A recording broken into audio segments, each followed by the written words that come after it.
আসসালামু আলাইকুম প্রিয় বন্ধুরা, মোটরসাইকেল মিনি ব্লগ চ্যানেল থেকে আপনাদেরকে স্বাগত। অবিশ্বাস্য পদ্মার বুকে দাঁড়িয়ে আছে লালন শাহ ব্রিজ, না দেখলে বিশ্বাসই করবেন না। আজ আমি আপনাদেরকে নিয়ে যাচ্ছি ট্রেনে করে সেই বিস্ময়কর ব্রিজের ভ্রমণে। চলুন শুরু করি আজকের ব্লগ যাত্রায়।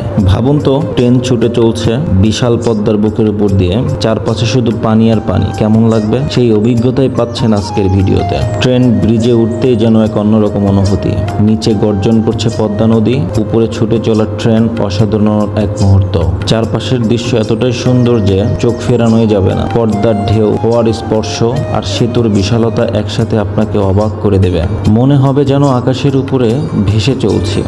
এই অভিজ্ঞতা সত্যি একবার না হলে বোঝা সম্ভব নয়।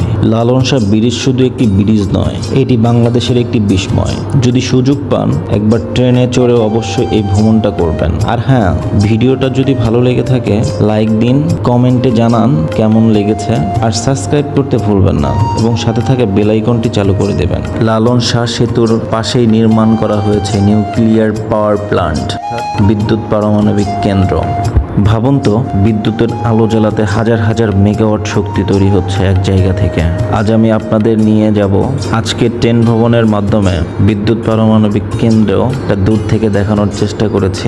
যেখানে পরমাণু শক্তি থেকে বিদ্যুৎ উৎপন্ন হয়, সেই জায়গা কেমন দেখতে জানেন? চলুন এক নজরে দূর থেকে দেখে নিই। বাংলাদেশের সবচেয়ে বড় বৈজ্ঞানিক প্রকল্পগুলোর মধ্যে একটি হলো পারমাণবিক বিদ্যুৎ কেন্দ্র। এখানে পরমাণু ব্যবহার করে বিদ্যুৎ উৎপন্ন করা হয়, যা দেশের লাখ লাখ ঘরে আলো জ্বালায়। কেন্দ্রের ভিতরে নিরাপত্তা ব্যবস্থা অত্যন্ত শক্তিশালী, কারণ এখানে কাজ হচ্ছে অতিমাত্রায় সংবেদনশীল জ্বালানি নিয়ে। আজ এই পর্যন্তই। সবাই ভালো থাকবেন, সুস্থ থাকবেন। আল্লাহ হাফেজ।